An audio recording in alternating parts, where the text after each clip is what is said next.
السلام علیکم ورحمۃ اللہ وبرکاتہ۔ 5 سال بعد ارسلان پردیس سے وطن لوٹا۔ گھر والوں کو سرپرائز دینے کے لیے خبر نہ دی۔ گھر پہنچ کر دیکھا اس کے نام پر منگنی کی تقریب ہو رہی تھی، لیکن سٹیج پر اس کا ہم شکل بیٹھا تھا۔ چھپ کر سنا تو پتہ چلا اس کے چھوٹے بھائی عاصم کو جرائم پیشوں نے اغوا کر لیا ہے اور جائیداد کے کاغذات پر زبردستی دستخط کروا رہے ہیں۔ ارسلان نے دوست عادل کی مدد سے بھائی کو ریلوے گودام سے بازیاب کروایا۔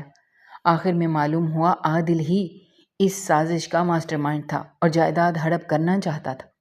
ارسلان نے خفیہ کیمرے سے اس کا اعتراف ریکارڈ کروا کر اسے قانون کے حوالے کر دیا۔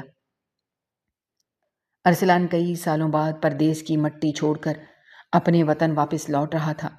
اس نے جہاز کی کھڑکی سے باہر پھیلے بادلوں کو دیکھا۔ اس کے دل کی دھڑکنیں تیز ہو گئیں۔ وہ پچھلے 5 سال سے ایک دوسرے ملک میں دن رات محنت کر رہا تھا تاکہ اپنے خاندان کے لیے ایک بہتر مستقبل تعمیر کر سکے، اور طویل عرصے میں اس نے اپنے گھر والوں کو بہت یاد کیا تھا۔ لیکن اس بار اس کی واپسی عام نہیں تھی۔ اس نے اپنے دل میں ایک انوکھا فیصلہ کیا تھا کہ وہ اپنی آمد کی خبر کسی کو نہیں دے گا۔ وہ اپنے والدین اور بہن بھائیوں کو ایک بہت بڑا سرپرائز دینا چاہتا تھا۔ وہ تصور کر رہا تھا کہ جب وہ اچانک گھر کے دروازے پر دستک دے گا تو سب کے چہروں پر کیسی حیرت اور خوشی کے رنگ بکھر جائیں گے۔ اسی خوشی کے احساس نے اس کے تھکے ہوئے وجود میں ایک نئی توانائی بھر دی تھی۔ جہاز جب رن وے پر اترا تو ارسلان کا دل سینے میں جیسے اچھلنے لگا۔ اس نے اپنا سامان اٹھایا اور امیگریشن کے مراحل تیزی سے طے کرتے ہوئے ایئرپورٹ کے لاؤن سے باہر نکل آیا۔ ایئرپورٹ سے باہر کی ہوا میں وہی جانی پہچانی مہک تھی جو اسے اپنے وطن کی یاد دلاتی تھی۔ رات کا وقت تھا اور آسمان پر تارے چمک رہے تھے۔ ارسلان نے ایئرپورٹ کے باہر کھڑی ٹیکسیوں پر ایک نظر ڈالی اور ایک ٹیکسی والے کو اشارہ کیا۔ گاڑی میں بیٹھتے ہی اس نے اپنے آبائی شہر کا رخ کرنے کو کہا۔ جیسے جیسے گاڑی شہر کی جانی پہچانی سڑکوں پر دوڑ رہی تھی، ارسلان کی یادیں تازہ ہو رہی تھیں۔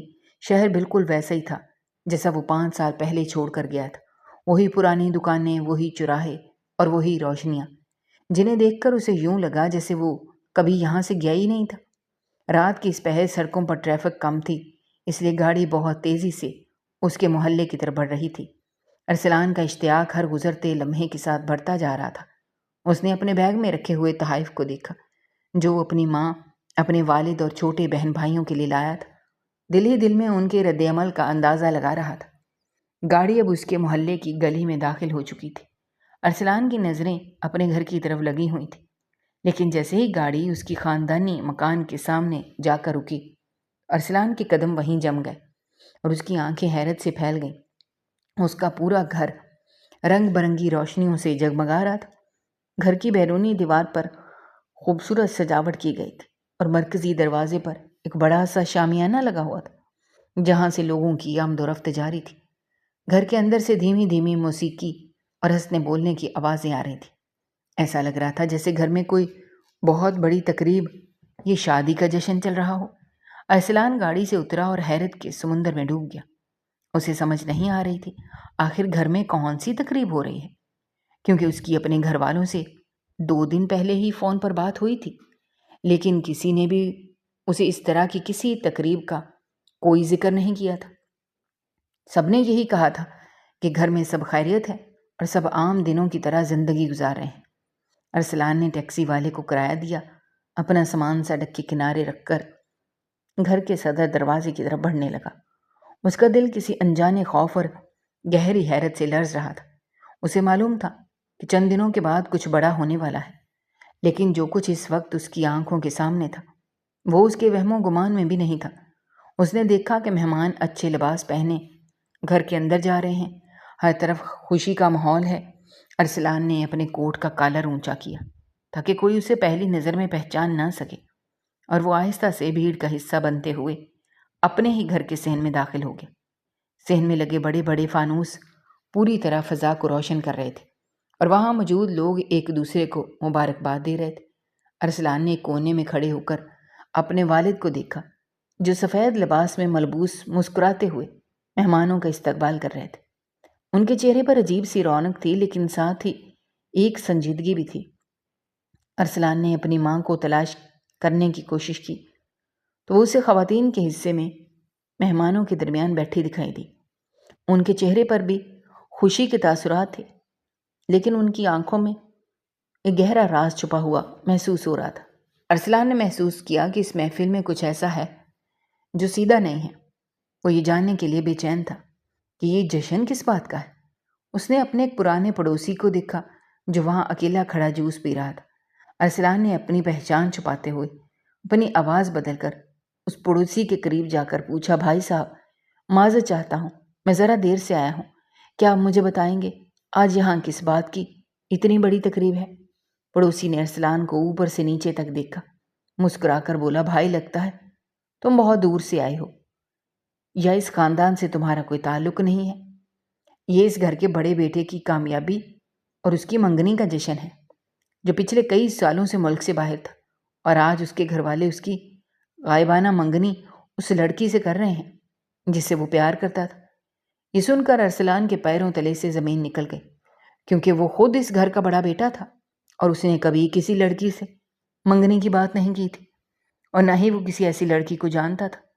اس کے ذہن میں سوالات کا ایک طوفان اٹھ کھڑا ہوا کہ اگر وہ خود یہاں موجود ہے، اس نے کوئی منگنی نہیں کی، تو پھر یہ جشن کس کے نام پر منایا جا رہا ہے، اور اس کے والدین کس کو اس کا نام دے کر لوگوں میں مٹھائیاں بانٹ رہے ہیں۔ ارسلان کو یوں لگا جیسے وہ کسی خواب کی دنیا میں ہے جہاں حقیقت اور فسانہ آپس میں مل گئے ہیں۔ وہ خاموشی سے اس بھیڑ سے پیچھے ہٹ گیا اور ایک اندھیرے کونے میں جا کر کھڑا ہو گیا جہاں سے وہ پورے منظر کو صاف دیکھ سکتا تھا۔ اس نے دیکھا کہ اس کا چھوٹا بھائی ایک نوعمر لڑکے کا ہاتھ پکڑ کر اسٹیج کی طرف لا رہا ہے۔ اس لڑکے کا چہرہ ارسلان سے حیرت انگیز حد تک ملتا جلتا تھا، لیکن وہ ارسلان نہیں تھا۔ ارسلان کو اب اندازہ ہوا کہ اس کے گھر میں کوئی بہت بڑا کھیل کھیلا جا رہا ہے جس سے وہ خود بالکل بے خبر تھا۔ اس نے فیصلہ کیا کہ وہ فوری طور پر آمنے سامنے ظاہر نہیں ہوگا، بلکہ اس پورے معاملے کی تہہ تک پہنچے گا کہ آخر اس کے والدین نے اس کی جگہ کسی اور کو اس کا ہم شکل بنا کر کیوں کھڑا کیا ہے، اور اس سارے تماشے کے پیچھے کیا چھپا ہوا راز ہے۔ رات گہری ہوتی جا رہی تھی، تقریب اپنے عروج پر پہنچ رہی تھی، لیکن ارسلان کے دل میں اندھیرا اور گہرا ہوتا جا رہا تھا۔ وہ خاموشی سے گھر کے عقبی راستے کی طرف بڑھا جہاں پرانی یادوں کی ایک کھڑکی کھلی ہوئی تھی۔ اس نے وہاں سے اندر جھانکنے کا فیصلہ کیا تاکہ وہ سچائی کا وہ حصہ دیکھ سکے جو بظاہر موجود مہمانوں سے چھپایا جا رہا ہے۔ یہ اس کے سفر کا آغاز تھا جو اب ایک سیدھی سادی واپسی سے بدل کر ایک سنسنی خیز معمہ بن چکا تھا۔ ارسلان نے عقبی گلی کی تاریکی میں پناہ لیتے ہوئے اپنے گھر کی اس پرانی کھڑکی کا رخ کیا جو سیدھی اس کے والدین کے نجی کمرے میں کھلتی تھی۔ یہ کھڑکی ہمیشہ سے تھوڑی سی خراب تھی اور اس کا لاک بچپن سے ہی پورا بند نہیں ہوتا تھا۔ ارسلان نے گہرا سانس لیا اور اپنے کپکپاتے ہاتھوں سے کھڑکی کے پٹ کو آہستہ سے پیچھے دھکیلا۔ خوش قسمتی سے وہ بغیر کسی آواز کے کھل گئی اور کمرے کے اندر موجود مدھم روشنی تھی، اور باہر صحن سے آنے والے مہمانوں کی آوازیں یہاں تک صاف سنائی دے رہی تھیں۔ ارسلان نے بڑی احتیاط سے اپنے قدم اندر رکھے اور سامان کو کھڑکی کے نیچے ایک جھاڑی کے پیچھے چھپا دیا۔ وہ کمرے کی الماری کے پیچھے بنے ایک اندھیرے کونے میں دبک کر کھڑا ہو گیا جہاں سے وہ پورے کمرے اور باہر کے دلان کا نظارہ کر سکتا تھا۔ ابھی اسے وہاں کھڑے چند ہی منٹ ہوئے تھے کہ کمرے کا مرکزی دروازہ کھلا اور اس کی ماں اندر داخل ہوئی۔ اس کے پیچھے ہی اس کے والد بھی کمرے میں آئے۔ انہوں نے فوراً دروازہ اندر سے بند کر دیا۔ ان کے چہروں سے وہ مسکراہٹ اب غائب ہو چکی تھی جو باہر مہمانوں کے سامنے نظر آ رہی تھی۔ اس کی جگہ ایک گہری تشویش اور خوف نے لے لی تھی۔ ارسلان کے والد نے اپنی پیشانی سے پسینہ پوچھتے ہوئے کہا، بیگم، باہر لوگ اب زیادہ سوالات کر رہے ہیں۔ ارسلان کے کچھ پرانے دوست بھی آئے ہوئے ہیں جو اس نوجوان سے ملنے کی ضد کر رہے ہیں جسے ہم نے ارسلان بنا کر کھڑا کیا ہے۔ اگر کسی نے اسے قریب سے دیکھ کر پہچان لیا کہ یہ ہمارا بیٹا ہی نہیں ہے تو ہماری برسوں کی عزت میں مٹی میں مل جائے گی۔ ارسلان کی ماں نے صوفے پر بیٹھتے ہوئے اپنے آنسو صاف کیے اور دھیمی آواز میں بولی، میں کیا کروں؟ میری تو اپنی جان سولی پر لٹکی ہوئی ہے۔ اگر ہم یہ ڈرامہ نہ رچاتے تو وہ ظالم لوگ ہمارے چھوٹے بیٹے عاصم کو زندہ نہ چھوڑتے۔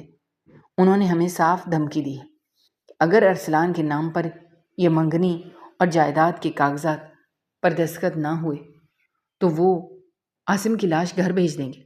مجھے تو اپنے اس بیٹے کی فکر ہے جو سچ مچ پردیس میں بیٹھا ہے۔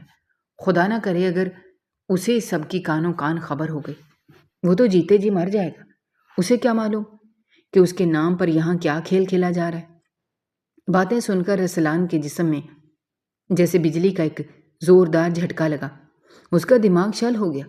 وہ یہ سوچ بھی نہیں سکتا تھا کہ اس کے خاندان پر اتنی بڑی مصیبت آئی ہوئی ہے اور اس کا چھوٹا بھائی عاصم کسی خطرناک گروہ کے قبضے میں ہے۔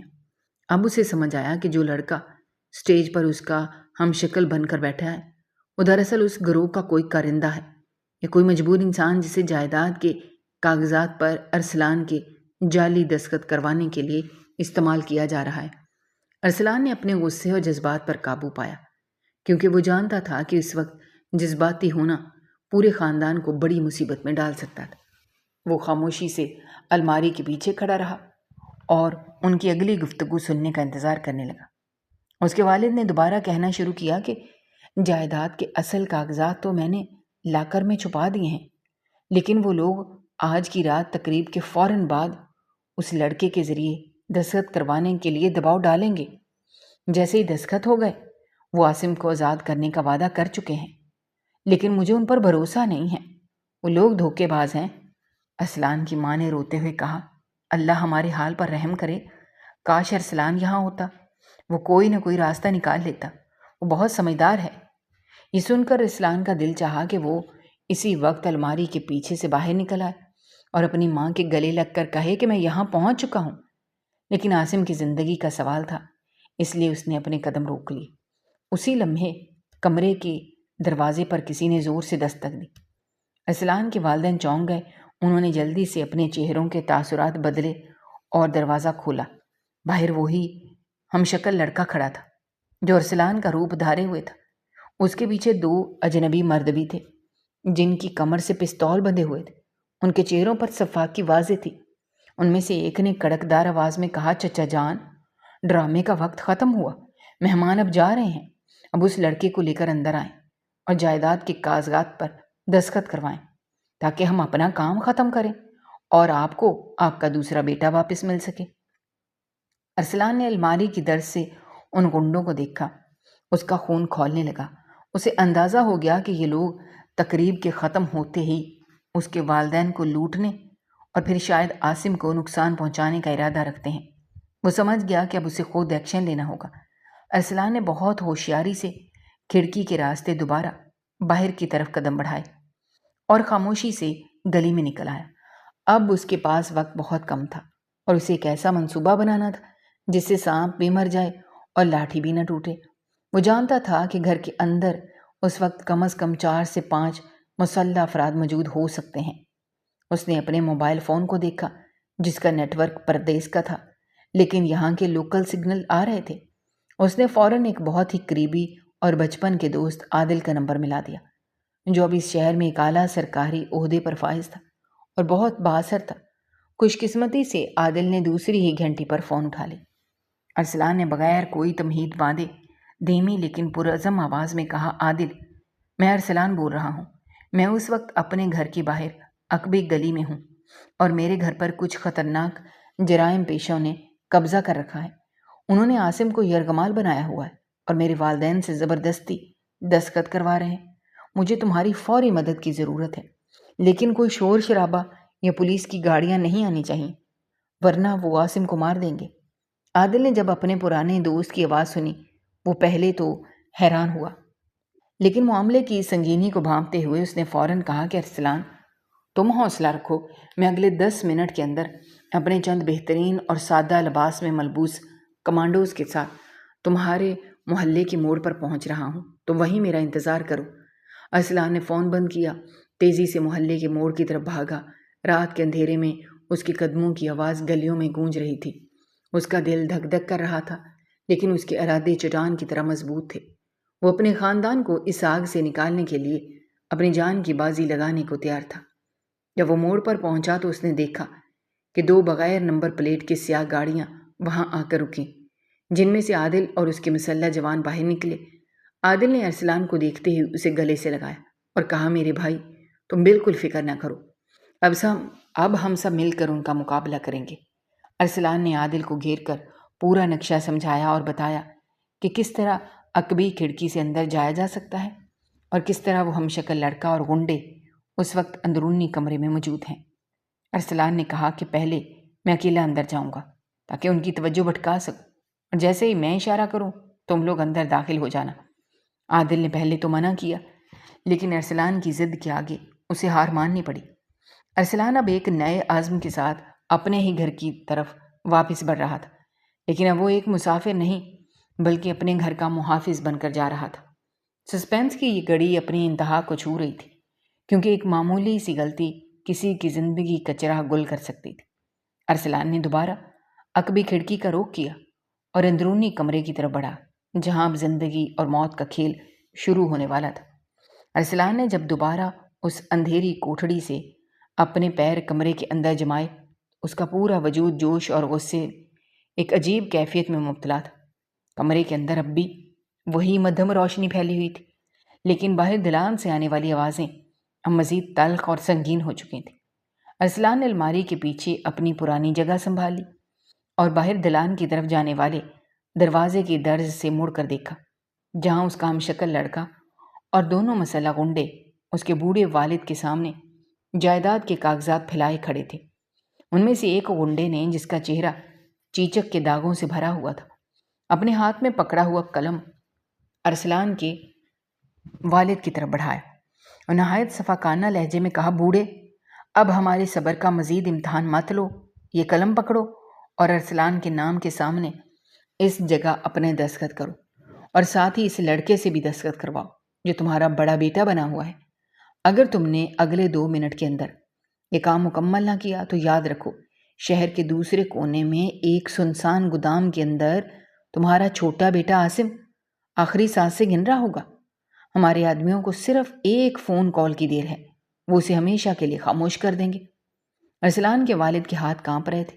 انہوں نے روتی آنکھوں سے اپنی بیوی کی طرف دیکھا، جو کمرے کے ایک کونے میں جائے نماز پر بیٹھی اپنے بیٹے کی زندگی کے لیے گڑ گڑا کر دعائیں مانگ رہی تھی۔ ارسلان کے والد نے لرزتی آواز میں کہا، میں دستخط کرنے کے لیے تیار ہوں، لیکن مجھے پہلے میرے بیٹے عاصم کی آواز سنوائی جائے۔ مجھے کیسے یقین ہوگا کہ میرا بچہ اب بھی زندہ اور سلامت ہے؟ یہ سن کر اس ہمشکل لڑکے نے، جو ارسلان کا روپ دھارے ہوئے تھا، ایک طنزیہ ہنسی ہنسا اور بولا، چچا جان، آپ اس وقت سودے بازی کی پوزیشن میں نہیں ہیں۔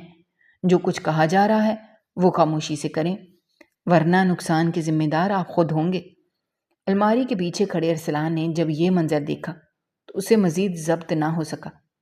اس نے سوچا کہ اگر عادل اور اس کے کمانڈوز کے آنے کا انتظار کیا گیا تو شاید دیر ہو جائے گی اور یہ لوگ غصے میں آ کر کوئی غلط قدم اٹھا لیں۔ ارسلان نے اپنے دماغ کو تیزی سے دوڑایا اور اپنے پاس موجود بھاری چمڑے کے بیگ کو دیکھا جو وہ پردیس سے لایا تھا۔ اس نے بیگ کا زپ کھولا اور اس میں سے ایک مضبوط لوہے کا راڈ نکالا جو اس نے اپنے سفر کے دوران تحفظ کے لیے رکھا تھا۔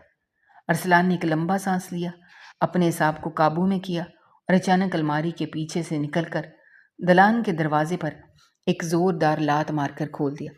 دلان کا بھاری لکڑی کا دروازہ جب دیوار سے ٹکرایا، اس کی زوردار آواز سے پورا گھر گونج اٹھا۔ کمرے میں موجود تمام لوگ بری طرح چونک گئے۔ ان کی نظریں دروازے پر جم گئیں، جہاں ارسلان غصے سے لال چہرہ لیے لوہے کا راڈ ہاتھ میں تھامے کھڑا تھا۔ ارسلان کو دیکھ کر اس کے والدین کے منہ سے ایک چیخ نکل گئی، کیونکہ وہ سمجھ رہے تھے کہ اسٹیج پر بیٹھنے والا لڑکا ہی ارسلان کا ہم شکل ہے۔ لیکن جب انہوں نے اپنے سچے اور اصل بیٹے کو اپنی آنکھوں کے سامنے زندہ سلامت کھڑے دیکھا، ان کے پاؤں تلے سے زمین نکل گئی۔ ارسلان کی ماں نے تڑپ کر کہا، ارسلان، تم یہاں کیسے آ گئے؟ ارسلان نے اپنے والدین کو تسلی دیتے ہوئے کہا، امی جان، آپ بالکل فکر نہ کریں، آپ کا بیٹا واپس آ چکا ہے اور اب ان گیدڑوں کا وقت ختم ہو چکا ہے۔ وہ مسلح گنڈے ارسلان کو دیکھ کر ایک لمحے کے لیے ہکا بکا رہ گئے۔ انہیں سمجھ نہیں آ رہا تھا کہ اصل ارسلان ہے یا کوئی اور، لیکن ان کے سرغنہ نے فوراً اپنی کمر سے پستول نکالا اور ارسلان پر تانتے ہوئے چلایا کہ جو کوئی بھی ہو وہیں رک جاؤ، ورنہ میں گولی مار دوں گا۔ ارسلان نے اپنی جان کی پرواہ کیے بغیر، ایک سیکنڈ ضائع کیے بغیر، اس گنڈے کے ہاتھ پر لوہے کے راڈ سے زوردار وار کیا۔ وار اتنا شدید تھا کہ پستول اس کے ہاتھ سے چھوٹ کر دور فرش پر جا گری اور وہ درد سے چلاتے ہوئے پیچھے ہٹ گیا۔ دوسرے گنڈے نے جیسے ہی اپنے ساتھی کو زمین پر گرتے دیکھا، اس نے ارسلان پر جھپٹنے کی کوشش کی، لیکن ارسلان پچھلے 5 سالوں سے پردیس میں سخت محنت مزدوری کر کے جسمانی طور پر انتہائی مضبوط ہو چکا تھا۔ اس نے اس گنڈے کے مکے کو ہوا میں ہی روکا اور اسے گھما کر دیوار کے ساتھ دے مارا۔ دلان میں کوہرام مچ گیا۔ وہ ہم شکل لڑکا یہ سب دیکھ کر بری طرح خوفزدہ ہو گیا۔ اس نے کھڑکی سے بھاگنے کی کوشش کی، لیکن ارسلان نے اس کی قمیض کا کالر پیچھے سے دبوچ لیا اور اسے زمین پر پٹک دیا۔ ارسلان نے اس کے سینے پر اپنا پیر رکھا اور کڑکدار آواز میں پوچھا کہ سچ سچ بتاؤ، میرا بھائی عاصم کہاں ہے اور تمہیں کس نے یہاں بھیجا ہے؟ اگر تم نے سچ نہ بتایا میں تمہارا وہ حشر کروں گا کہ تم زندگی بھر یاد رکھو گے۔ وہ لڑکا درد اور خوف سے کانپنے لگا اور روتے ہوئے بولا، مجھے معاف کر دیں، مجھے کچھ نہیں معلوم، مجھے تو صرف پیسے دے کر یہاں بھیجا گیا تھا تاکہ میں آپ کا روپ ڈھا کر جائیداد کے کاغذات پر دستخط کروں۔ عاصم کو شہر کے پرانے گودام میں رکھا گیا ہے جو ریلوے اسٹیشن کے پیچھے واقع ہے۔ وہاں 3 اور مسلح آدمی اس کی نگرانی کر رہے ہیں۔ ابھی یہ گفتگو جاری ہی تھی کہ باہر گلی سے گاڑیوں کے بریک لگنے کی شدید آوازیں آئیں۔ عادل اپنے کمانڈوز کے ساتھ بغیر کسی شور کے گھر کے اندر داخل ہو چکا تھا۔ عادل نے جب دلان کا منظر دیکھا جہاں ارسلان نے اکیلے ہی 3 مجرموں کو چت کر رکھا تھا، اس کی آنکھوں میں اپنے دوست کے لیے فخر کے آنسو آ گئے۔ کمانڈوز نے فوراً ان 3 جرائم پیشوں کو ہتھکڑیاں لگائیں اور انہیں اپنی حراست میں لے لیا۔ ارسلان بھاگ کر اپنے والدین کے پاس گیا اور ان کے گلے لگ گیا۔ اس کی ماں نے اسے چومتے ہوئے کہا، میرا بچہ، تم وقت پر آ گئے، لیکن اب عاصم کو کیسے بچائیں گے؟ وہ لوگ اسے مار دیں گے۔ ارسلان نے عادل کی طرف دیکھا اور کہا، عادل، اب ہمارے پاس 1 منٹ بھی ضائع کرنے کا وقت نہیں ہے۔ ہمیں فوراً اس ریلوے اسٹیشن کے پیچھے بنے گودام پر چھاپا مارنا ہوگا، اس سے پہلے کہ ان گنڈوں کے ساتھیوں کو یہ پتہ چلے کہ ان کا پلان ناکام ہو چکا ہے۔ عادل نے فوراً اپنے جوانوں کو حکم دیا۔ وہ ہم شکل لڑکے کو اپنے ساتھ گاڑی میں بٹھا کر گودام کا راستہ پوچھنے کے لیے تیار ہو گئے۔ ارسلان نے بھی عادل کے ساتھ جانے کا فیصلہ کیا۔ اس کے والد نے اس کا ہاتھ پکڑ کر کہا، بیٹا، اپنا خیال رکھنا۔ ارسلان نے اپنے والد کے ہاتھ کو چوما اور کہا، ابا جان، میں عاصم کو لے کر ہی گھر واپس لوٹوں گا۔ گاڑیاں ایک بار پھر رات کے اندھیرے کو چیرتی ہوئی شہر کی سنسان سڑکوں پر دوڑنے لگی۔ ارسلان کا دل عاصم کے لیے تڑپ رہا تھا۔ وہ سوچ رہا تھا کہ اس کا چھوٹا بھائی کس حال میں ہوگا اور کیا وہ اسے صحیح سلامت بچا پائے گا۔ سسپینس اور خطرہ اب اپنے آخری مرحلے میں داخل ہو چکا تھا، کیونکہ گودام میں موجود بقیہ مجرم کسی بھی وقت چوکنے ہو سکتے تھے اور عاصم کی زندگی داؤ پر لگی ہوئی تھی۔ ارسلان نے اپنے ہاتھ مضبوطی سے بھینچ لیے تھے اور گودام کی طرف بڑھتے ہوئے ایک نیا عزم اپنے دل میں جگا لیا۔ سیاہ گاڑیاں رات کے پچھلے پہر شہر کی ویران اور سنسان سڑکوں پر ایک طوفانی رفتار سے دوڑ رہی تھیں۔ ارسلان گاڑی کی اگلی سیٹ پر بیٹھا باہر پھیلی تاریکی کو گھور رہا تھا۔ اس کی مٹھیاں اس کے گھٹنوں پر مضبوطی سے بھیچی ہوئی تھیں اور ہر گزرتا سیکنڈ اس کے دل کی دھڑکنوں کو تیز کر رہا تھا، کیونکہ وہ جانتا تھا کہ ریلوے اسٹیشن کے پیچھے بنا وہ پرانا گودام کوئی عام جگہ نہیں، بلکہ وہ شہر کا ایک ایسا متروکہ حصہ ہے جہاں اکیلے جانا بھی موت کو دعوت دینے کے مترادف تھا۔ اس کے پہلو میں بیٹھا عادل مسلسل وائرلیس پر اپنے ماتحت جوانوں کو ہدایت دے رہا تھا اور گودام کے ارد گرد کی ناکہ بندی کے لیے ایک ایسا فول پروف پلان تیار کر رہا تھا جس میں غلطی کی کوئی گنجائش نہ ہو۔ ارسلان نے پیچھے مڑ کر اس ہمشکل لڑکے کو دیکھا جو گاڑی کی پچھلی سیٹ پر 2 کمانڈوز کے درمیان پسا ہوا بیٹھا تھا اور خوف کے مارے اس کا پورا جسم تھر تھر کانپ رہا تھا۔ ارسلان نے اس کی طرف سرد اور غصیلے لہجے میں دیکھا اور کہا، اگر تم نے گودام کا راستہ بتانے میں ذرا سی چلاکی دکھائی یا اپنے ساتھیوں کو کسی بھی طرح خبردار کرنے کی کوشش کی، یاد رکھنا پولیس کی گولی سے پہلے میرا یہ لوہے کا راڈ تمہارا سر پھاڑ دے گا۔ وہ لڑکا خوف سے گڑ گڑایا اور بولا، بھائی، میں قسم کھاتا ہوں، میں آپ کو بالکل سیدھے راستے پر لے جا رہا ہوں۔ مجھے اپنی جان بہت پیاری ہے۔ عاصم بھائی کو انہوں نے گودام کے اندر بنے ایک زیر زمین تہہ خانے میں بند کر رکھا ہے اور وہاں باہر 3 انتہائی شفاق آدمی پہرا دے رہے ہیں جن کے پاس خودکار ہتھیار ہیں۔ گاڑیاں اب شہر کے صنعتی علاقے کو پار کر کے ریلوے کے پرانے یارڈ کی طرف مڑ چکی تھیں، جہاں ہر طرف زنگ آلود لوہے کے کنٹینر، پرانی ٹرینوں کے انجن بکھرے ہوئے پڑے تھے۔ یہاں کی سڑکیں کچی اور ٹوٹی ہوئی تھیں، جس کی وجہ سے گاڑیوں جھٹکے لگ رہے تھے، لیکن عادل کے تجربہ کار ڈرائیور نے گاڑی کی رفتار کم نہیں ہونے دی۔ ارسلان کی نظریں دور نظر آنے والے ایک بہت بڑے بھوتیا نما ڈھانچے پر جم گئی، جو کہ پرانا گودام تھا، جس کی چھت کئی جگہوں سے ٹوٹی ہوئی تھی اور اس کے ارد گرد اگی ہوئی جنگلی جھاڑیاں اس جگہ کو مزید خوفناک بنا رہی تھیں۔ عادل نے اشارہ کیا تو دونوں گاڑیوں کی ہیڈ لائٹ بجھا دی گئیں اور وہ خاموشی سے گودام سے چند 100 میٹر کی دوری پر ایک بڑے کنٹینر کے پیچھے آ کر رک گئے۔ عادل نے ارسلان کا ہاتھ پکڑا اور کہا، میرے بھائی، اب یہاں سے آگے کا سفر ہمیں پیدل اور بالکل خاموشی سے طے کرنا ہوگا۔ میرے جوان گودام کو چاروں طرف سے گھیر لیں گے، لیکن تم میرے پیچھے رہو گے، تم کوئی جلد بازی نہیں کرو گے۔ ارسلان نے سر ہلایا، لیکن اس کے اندر کا بھائی اسے آرام سے بیٹھنے کی اجازت نہیں دے رہا تھا۔ وہ سب گاڑیوں سے نیچے اترے، رات کی سرد ہوا ان کے چہروں سے ٹکرائی تو ماحول میں موجود سسپینس اور بڑھ گیا۔ ارسلان نے دیکھا کہ گودام کے مرکزی دروازے پر ایک مدھم سا بلب جل رہا تھا اور وہاں 2 آدمی سگریٹ پیتے ہوئے ادھر ادھر ٹہل رہے تھے۔ ان کے کندھوں پر بندوقیں لٹک رہی تھیں اور وہ سگریٹ کے دھوئیں کے ساتھ ساتھ کہکہے لگا رہے تھے۔ ارسلان کا خون ابل پڑا جب اس نے سوچا کہ یہ لوگ یہاں مزے کر رہے ہیں اور اس کا معصوم چھوٹا بھائی اندر زندگی اور موت کی جنگ لڑ رہا ہے۔ عادل نے اپنے 4 کمانڈوز کو دائیں اور بائیں طرف سے آگے بڑھنے کا اشارہ کیا۔ وہ جوان زمین پر رینگتے ہوئے اندھیرے کا فائدہ اٹھا کر ان پہرے داروں کے بالکل قریب پہنچ گئے۔ ارسلان اور عادل ایک پرانی ٹرین کی بوگی کے پیچھے چھپ کر ان کی حرکات و سکنات کا جائزہ لے رہے تھے۔ اچانک عادل نے فضا میں ہلکی سی سیٹی بجائی، جو کہ اس کے جوانوں کے لیے حملے کا سگنل تھا۔ اس سے پہلے کہ وہ دونوں پہرے دار کچھ سمجھ پاتے یا اپنی بندوقیں سیدھی کر پاتے، کمانڈوز نے انہیں اندھیرے سے نکل کر ان پر جھپٹا مارا اور ان کے منہ دبوچ کر انہیں زمین پر گرا دیا۔ بغیر کوئی گولی چلائے اور بغیر کسی شور کے ان دونوں پہرے داروں کو بے بس کر کے ہتھکڑیاں لگا دیے۔ ارسلان نے جب دیکھا کہ باہر کا پہرا صاف ہو چکا ہے تو وہ 1 سیکنڈ بھی رکے بغیر گودام کے ٹوٹے دروازے کی طرف بھاگا۔ عادل نے اسے روکنے کی کوشش کی، لیکن ارسلان اس وقت ایک بپھرے ہوئے شیر کی طرح تھا۔ گودام کے اندر کا منظر انتہائی ہولناک تھا۔ ہر طرف پرانا کباڑ، لکڑی کے خالی صندوق، مکڑی کے جالے لٹک رہے تھے۔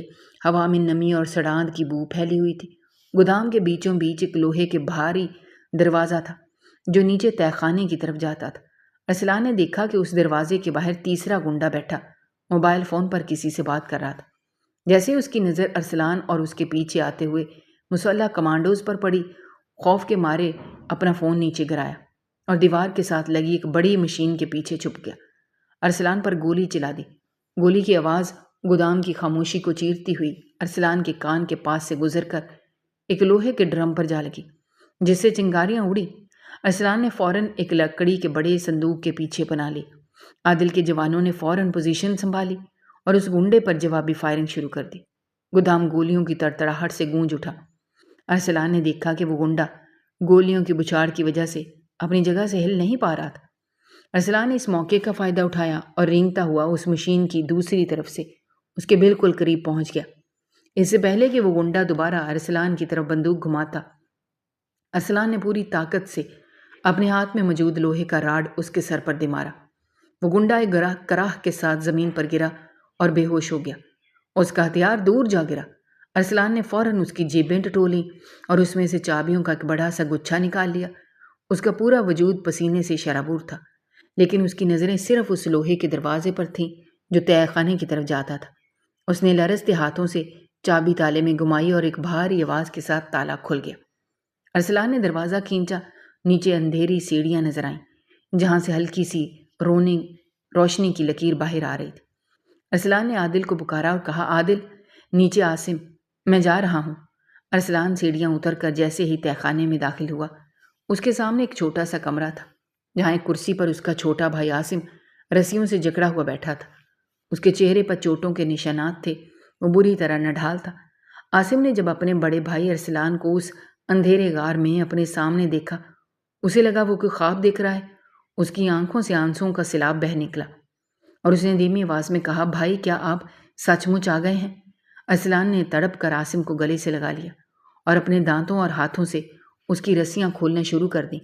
اس نے عاصم کے چہرے کو چوما اور کہا، ہاں میرے بھائی، تیرا بڑا بھائی واپس آ چکا ہے، اب تجھے کوئی ہاتھ بھی نہیں لگا سکتا۔ عادل اور اس کے جوان بھی نیچے پہنچ چکے تھے۔ انہوں نے عاصم کو سہارا دیا اور اسے اوپر لائے۔ ارسلان نے عاصم کو اپنے سینے سے لگا رکھا تھا، جیسے وہ اسے دوبارہ کبھی خود سے دور نہیں ہونے دے گا۔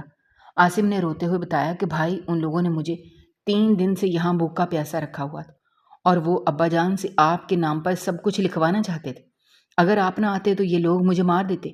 ارسلان نے عاصم کی پیٹھ تھپ تھپائی اور کہا، اب سب ختم ہو چکا ہے، قانون ان کے انجام تک ان کو پہنچائے گا۔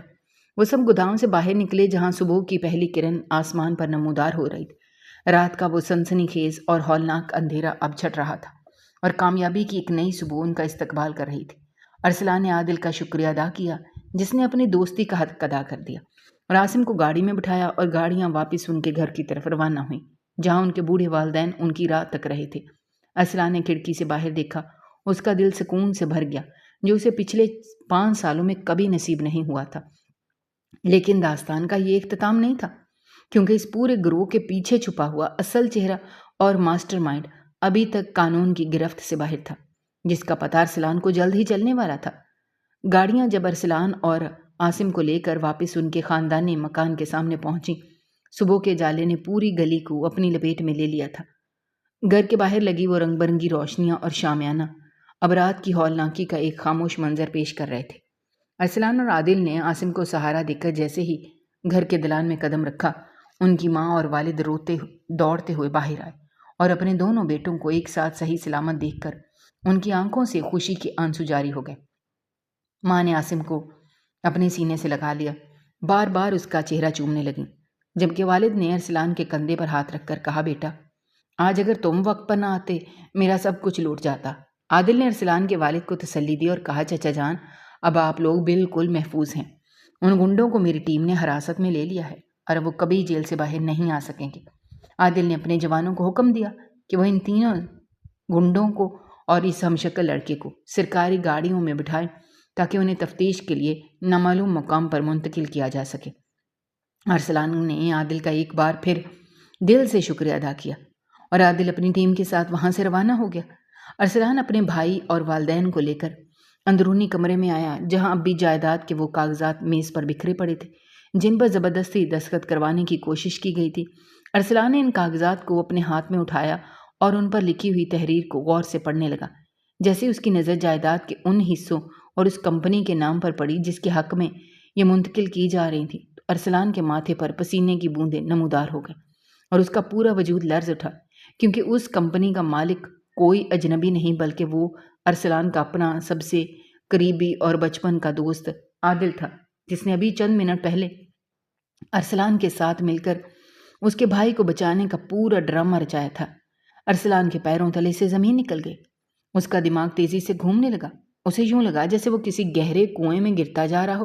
اسے اب سمجھ آیا کہ یہ پورا کھیل کتنا خوفناک اور گہرا تھا۔ عادل، جو ایک اعلیٰ سرکاری عہدے پر فائز تھا اور جس کے پاس بے پناہ طاقت تھی، اس نے خود اس پورے معاملے سے الگ اور پاک صاف رکھنے کے لیے یہ پورا منصوبہ تیار کیا تھا۔ اس نے پہلے عاصم کو اغوا کروایا، پھر ایک ہمشکل لڑکے کو ارسلان بنا کر کھڑا کیا تاکہ جائیداد قانونی طور پر اس کے نام منتقل ہو جائے، اور جب ارسلان اچانک واپس آ گیا تو عادل نے بڑی ہوشیاری سے اپنی ہی ٹیم کے گنڈوں کو گرفتار کروا کر ارسلان کا اعتماد جیت لیا، تاکہ ارسلان کو کبھی اس پر شک نہ ہو اور وہ خاموشی سے جائیداد عادل کے حوالے کر دے۔ ارسلان نے اپنے غصے اور صدمے کو اپنے دل کے اندر دفن کیا، کیونکہ وہ جانتا تھا کہ عادل کے پاس اس وقت سرکاری طاقت ہے، اور اگر اس نے کوئی بھی جلد بازی دکھائی تو عادل پورے خاندان کو 1 منٹ میں ختم کروا سکتا ہے۔ ارسلان نے کاغذات کو واپس میز پر رکھا اور اپنے والد سے پوچھا کہ ابا جان، عادل کا ہماری اس جائیداد میں کیا دلچسپی ہو سکتی ہے؟ اس کے والد نے حیرت سے ارسلان کی طرف دیکھا اور کہا، بیٹا، عادل تو تمہارا دوست ہے، وہ تو تمہاری مدد کر رہا تھا، لیکن تم یہ کیوں پوچھ رہے ہو؟ ارسلان نے اپنے والد کو سچ نہیں بتایا، کیونکہ انہیں وہ مزید کسی صدمے میں نہیں ڈالنا چاہتا تھا۔ اس نے عاصم کی طرف دیکھا، جو اب تھوڑا بہت بہتر محسوس کر رہا تھا۔ ارسلان نے عاصم کو اپنے پاس بٹھایا اور دھیمی آواز میں پوچھا، عاصم، جب تم اس گودام میں قید تھے تو کیا تم نے وہاں کسی اور کی آواز سنی، یا کوئی ایسا نام جو وہ گنڈے لے رہے ہوں؟ عاصم نے کچھ دیر سوچا اور اپنی بشانی پر ہاتھ رکھ کر بولا، ہاں بھائی، جب وہ لوگ مجھے مار رہے تھے تو ان کا سرگنا کسی بڑے صاحب سے فون پر بات کر رہا تھا، اور بار بار کہہ رہا تھا، صاحب آپ فکر نہ کریں، کام ہو جائے گا، بس آپ پولیس کو اس طرف آنے سے روک کے رکھیں۔ اس نے ایک بار صاحب کو عادل کہہ کر بھی پکارا تھا۔ عاصم کی یہ بات سن کر ارسلان کا شک اب 100% یقین میں بدل چکا تھا۔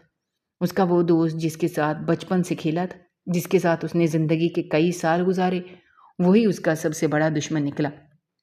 ارسلان کے اندر کا خون اب ایک نئی آگ میں بدل چکا تھا۔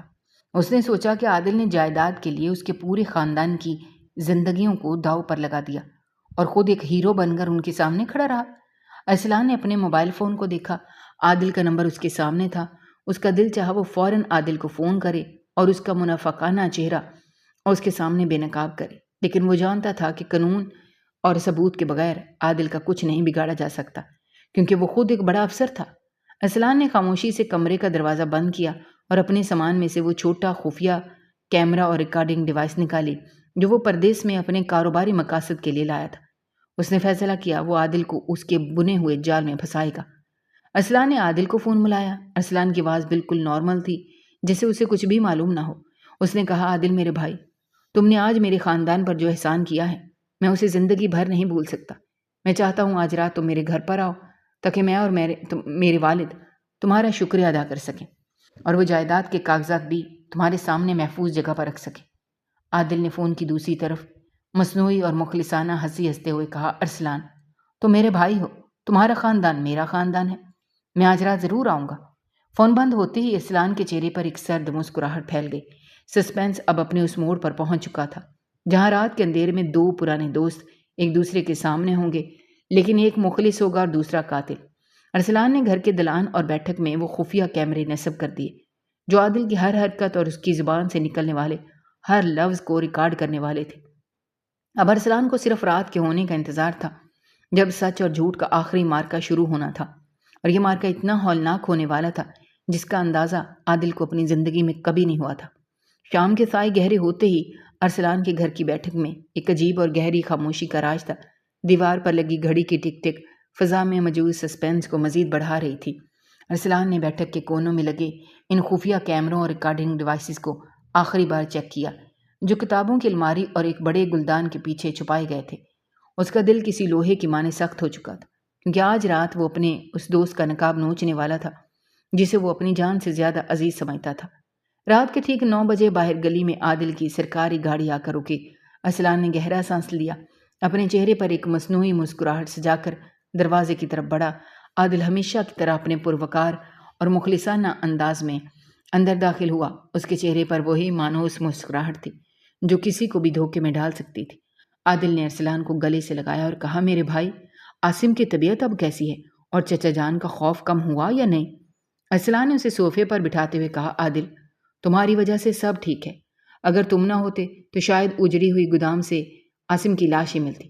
عادل نے چائے کا مگ اٹھاتے ہوئے گہرا سانس لیا اور بولا، ارسلان دوستی میں احسان کا کوئی ذکر نہیں ہوتا، بس تم اب جائیداد کے کاغذات کو سنبھال کر رکھو، اور ہاں اگر تم چاہو تو قانونی پیچیدگیوں سے بچنے کے لیے وہ جائیداد عارضی طور پر میرے نام منتقل کر سکتے ہو تاکہ وہ دوبارہ گروہ کبھی تمہارے خاندان پر نظر نہ ڈال سکے۔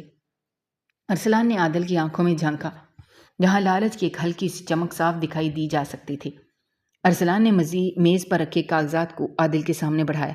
نہایت پرسکون لہجے میں کہا، عادل میں نے ان کاغذات پر تمہارا نام پہلے ہی لکھ دیا ہے، کیونکہ عاصم نے مجھے بتا دیا تھا کہ گودام میں موجود گنڈے کسی عادل کا نام لے رہے تھے۔ یہ سنتے ہی عادل کے ہاتھ سے چائے کا مگ چھوٹ کر فرش پر گرا۔ اس کے چہرے کا رنگ سیکنڈوں میں اتر گیا۔ بیٹھک کی فضا یکدم جم سی گئی۔ عادل نے فوراً خود کو سنبھالنے کی کوشش کی اور جھوٹی ہنسی ہنستے ہوئے کہا، ارسلان یہ تم کیا بکواس کر رہے ہو؟ عاصم صدمے میں ہے، اس کا دماغ کام نہیں کر رہا۔ ارسلان نے صوفے کی پوچھ سے ٹیک لگائی اور سرد لہجے میں کہا، عادل اب ڈرامہ بند کرو۔ تمہارے گنڈے اس وقت ہماری حراست میں ہیں اور وہ سب کچھ اگل چکے ہیں کہ کس طرح تم نے جائیداد ہڑپ کرنے کے لیے یہ پورا سوانگ رچایا تھا۔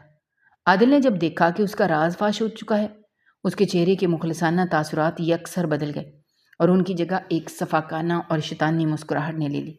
عادل نے اپنی کمر سے پستول نکالا اور سیدھا ارسلان کی پیشانی پر تانتے ہوئے کہا، ہاں ارسلان میں نے یہ سب کیا۔ تم 5 سال باہر رہے اور یہاں تمہارے والد اس جائیداد کی قیمت اربوں روپے تک پہنچ گئی۔ میں ایک سرکاری افسر ہو کر بھی اتنی دولت نہیں کما سکتا تھا جتنا اس ایک جائیداد سے کما سکتا ہوں۔ اب جب کہ تم سب کو جان چکے ہو، میرے پاس اور کوئی راستہ نہیں ہے۔ میں تمہیں اور تمہارے پورے خاندان کو یہیں ختم کر دوں گا اور پولیس رپورٹ میں یہ لکھوا دوں گا کہ اس گروہ نے دوبارہ حملہ کر دیا تھا، تم سب کو مار دیا، اور میں جائیداد کا اکلوتا وارث بن جاؤں گا۔ عادل کی اس ہولناک بات پر ارسلان بالکل نہیں ڈرا، بلکہ اس کے چہرے پر ایک پراسرار مسکراہٹ ابھر آئی۔ ارسلان نے کہا، عادل، تم نے واقعی بہت اچھا پلان بنایا تھا، لیکن تم ایک بہت بڑی حقیقت سے بالکل بے خبر رہے۔ عادل نے غصے سے پستول کا گھوڑا دباتے ہوئے کہا، کون سی حقیقت؟ ارسلان نے مسکرا کر کہا، حقیقت یہ ہے کہ تم جس ارسلان کو 5 سال بعد پردیس سے واپس آیا ہوا سمجھ رہے ہو اور جس کے سامنے تم نے اپنے سارے گناہ قبول کیے، وہ دراصل ارسلان ہے ہی نہیں۔ عادل کا دماغ چکرا گیا۔ اس نے حیرت سے پوچھا، کیا مطلب؟ ارسلان نے اپنی کوٹ کی جیب سے ایک پاسپورٹ نکالا، عادل کے سامنے پھینک دیا۔ پاسپورٹ پر لگی تصویر ارسلان کی تھی، لیکن اس پر نام ارسلان کا نہیں تھا، بلکہ انٹرپول کے ایک انڈر کور چیف ایجنٹ کا تھا۔ ارسلان نے انکشاف کرتے ہوئے کہا، دراصل ارسلان کا انتقال 2 سال پہلے ہی پردیس میں کار حادثے کے دوران ہو گیا تھا، اور میں انٹرپول کا وہ ایجنٹ ہوں جو پچھلے کئی ماہ سے تمہاری کرپشن اور بین الاقوامی جرائم پیشوں کے ساتھ تمہاری گٹھ جوڑ کی تفتیش کر رہا تھا۔ جو مجھے معلوم ہوا کہ تم ارسلان کے خاندان کو نشانہ بنانے والے ہو، میں نے ارسلان کا روپ دھار کر اس کہانی میں انٹری لی تاکہ تمہیں رنگے ہاتھوں پکڑ سکوں۔ اور یہ دیکھو، تمہاری بیٹھک میں لگے یہ خفیہ کیمرے تمہارا یہ اعتراف جرم براہ راست انٹرپول کے ہیڈ کوارٹر اور ملکی اعلیٰ عدالتوں کو لائیو سٹریمنگ کے ذریعے بھیج رہے ہیں۔ ابھی ارسلان کی بات ختم ہوئی تھی کہ بیٹھک کے دروازے اور کھڑکیاں ایک زوردار دھماکے سے ٹوٹی، اور عادل کی اپنی پولیس فورس کے بجائے قومی سلامتی کے اعلیٰ کمانڈوز اور بین الاقوامی ایجنسی کے مسلح جوان دیواریں پھاند کر اندر داخل ہو گئے۔ انہوں نے عادل کو چاروں طرف سے گھیر لیا۔ عادل کے ہاتھ سے پستول چھوٹ کر گر گئی اور وہ گھٹنوں کے بل زمین پر بیٹھ گیا۔ اس کی برسوں کی طاقت اور اس کا غرور ایک پل میں خاک میں مل چکا تھا۔ کمانڈوز نے عادل کو ہتھکڑیاں لگائیں اور اسے گھسیٹتے ہوئے باہر لے گئے۔ ارسلان کے والدین اور عاصم جو دلان میں کھڑے یہ سب دیکھ رہے تھے، وہ حیرت اور صدمے سے ایک ایسے سمندر میں تھے جہاں سے نکلنا ان کے لیے ناممکن تھا۔ وہ سمجھ نہیں پا رہے تھے کہ وہ خوش ہوں یا روئیں، کیونکہ ان کا سچا بیٹا تو 2 سال پہلے ہی دنیا سے جا چکا تھا، اور ان کے سامنے کھڑا یہ شخص ان کا محافظ تو تھا، لیکن ان کا خون نہیں تھا۔ ارسلان نے ان کے پاس جا کر اپنا سر سے وہ نقاب ہٹایا اور دل سے ان سے معذرت کی اور کہا، میں آپ کے بیٹے کو واپس تو نہیں لا سکا، لیکن میں اس کے خاندان کو ہمیشہ کے لیے محفوظ کر دیا ہے۔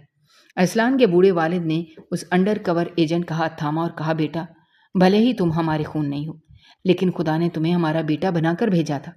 صبح کی سچی اور صاف روشنی اب پورے گھر پر پھیل چکی تھی۔ شہر کا سب سے بڑا مجرم اپنے انجام کو پہنچ چکا تھا۔ یہ داستان ایک ایسے موڑ پر ختم ہوئی جہاں خون کے رشتے تو ہار گئے، لیکن انسانیت اور فرض کی جیت ہو گئی تھی۔ دوستو، ہماری آج کی یہ کہانی آپ کو کیسی لگی؟ کمنٹ باکس میں اپنی رائے کا اظہار کرنا مت بھولیے گا، اور اگر آپ ہمارے چینل پر نئے ہیں تو چینل کو سبسکرائب کرنا بھی مت بھولیے گا۔ شکریہ۔ اللہ حافظ۔